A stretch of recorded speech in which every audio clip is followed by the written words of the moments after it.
My oldest son right now, he's almost 11 years old, and when he was 5, prior to when I served on the school board, I did a couple of events with the president, just helped out and make sure that things ran well. And so Patrick happened with his grandma to wind up in the front row at one of those events, totally by accident. And I thought maybe he would get a handshake. I didn't realize he'd wind up with a high five. And I didn't realize we'd get such a great picture of it. But then at the next event that I did with the president, I left a copy of the picture backstage with a little note on it that said, "Dear Mr. President, this is Patrick. He's 5 years old. He's a big fan." And of course, I got a really nice note for Patrick in return. The personal thing that I'm most proud of by far is my children, and just how kind and thoughtful and civic-minded they are.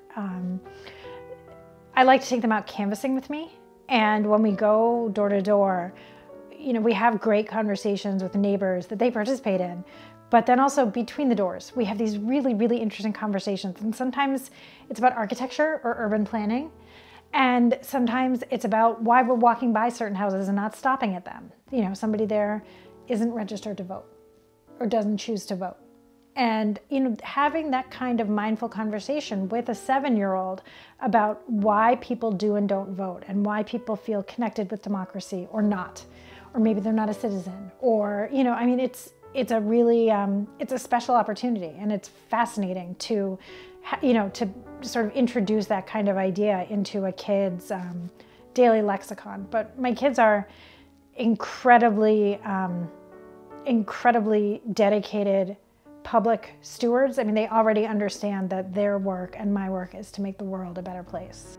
I don't know, I almost don't know how to answer how I first became involved in volunteer work, because it seems in a lot of ways like it's the only thing that I've ever done. I just have a really strong fire burning in me for making the world a better place. And so I've always worked on campaigns or in the nonprofit sector, or in a place where I think I can make a difference, particularly for children and families. So yeah, it's in my DNA, it's in my bones. It was the fall of 2010, and Scott Walker had just been elected governor for the first time, and I was feeling really discouraged about the state of the world and the state of things in Wisconsin, and that was when I was approached about running for the school board. And at first I hesitated, because I thought, I'm not a teacher, I'm not a retired principal, I'm not I'm not an educator, so what do I know about running schools? But I learned quickly that school board isn't so much about running individual schools, but about having a guiding vision for the school district. And I'd worked for a number of nonprofits that had been involved with MPS in one way or another, whether it was helping students to graduate or making sure that students had access to meals. And I had spent time in a lot of school buildings, and I knew principals and I knew social workers, and I said, you know what, I'm qualified to do this. And at the time I was also I had just started out as being an MPS parent, and I felt like there needed to be more voices of parents on the board as well. So I stepped up, and I really loved my experience on the school board. Your first week, they tell you that there's something called the H-bomb. And it's when you mention that you went to Harvard in a conversation that it makes the conversation just stop. It's like, boom. And, and that's fine, but I don't get my passion from this, or even I think my talent for it, from my formal education. It comes from, being raised as a lower income kid.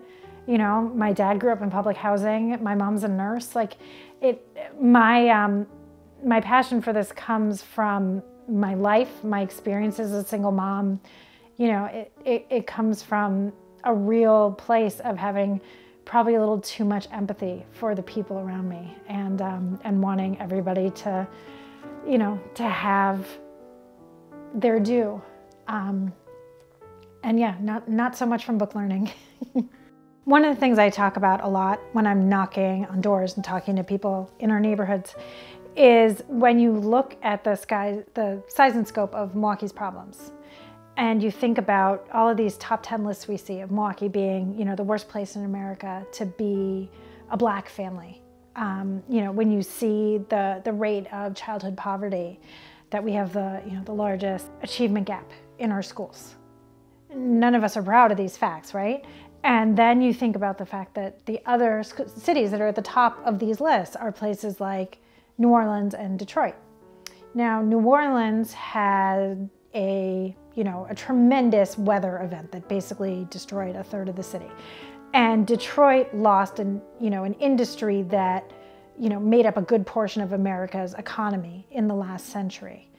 And I'll talk about this when I'm at somebody's door, and they'll look at me and almost always invariably say, "So what's Milwaukee's excuse?" And that is that is for me a very motivating question, because if our leadership is comfortable with being where we are, being on those lists year after year, what's Milwaukee's excuse?